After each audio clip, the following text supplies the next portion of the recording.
Boss's daughter said, "We know you've been spending company money on training courses. You're terminated effective immediately." I handed her my badge. "You have 15 minutes before your main job stops running. Tell your father-in-law I said good luck." 5 hours later, I'd been running Nexus for 7 years, not managing it, running it. The entire company's logistics system, payroll, vendor tracking, inventory management, everything that made Meridian Solutions actually function. Nobody understood how it worked. They just knew that when things broke at 3 a.m., I fixed them. I wasn't flashy. I worked quietly from my cubicle, kept my head down, and made sure the machine never stopped. People called me the ghost in the system. I liked it that way. My expense reports showed charges for cybersecurity courses and system licensing around $1,800 quarterly. Nobody ever questioned it because when Nexus hiccuped, people lost bonuses. When Nexus failed, people lost jobs. Then Vanessa arrived. She was the CEO's daughter-in-law, hired straight into HR because nepotism opens doors. Blonde, polished, and convinced she knew everything about running a business despite being there 3 days. She spotted my expense reports and decided I was her first efficiency win. The meeting was supposed to be about quarterly morale strategies. I sat in the back with my coffee, hoodie up, invisible as always. Then Vanessa clicked to slide 7 and put my name in bold letters. "Let's talk about accountability," she announced, smiling like she discovered corporate fraud. "I've reviewed expenses from this employee who operates completely unsupervised. Courses, licenses, whatever she wants to call them, all unauthorized." She turned to me. "Amanda, would you like to explain why you've been using company funds for personal development without approval?" I stayed quiet. "I've already cleared this with the CEO," she continued, voice dripping with satisfaction. "Effective immediately. Your employment is terminated. Please surrender your badge and log out of all systems." The room went silent. I stood up slowly, pulled my ID badge from my pocket, and placed it gently on the conference table. Then I looked at Vanessa. "You have 15 minutes. She blinked. "Excuse me?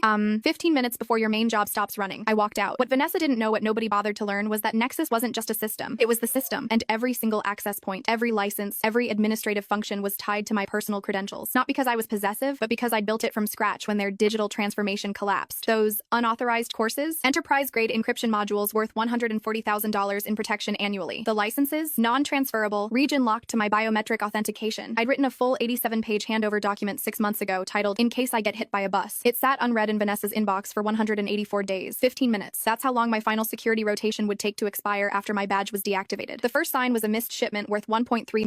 Click the link in my profile to watch the exciting follow-up.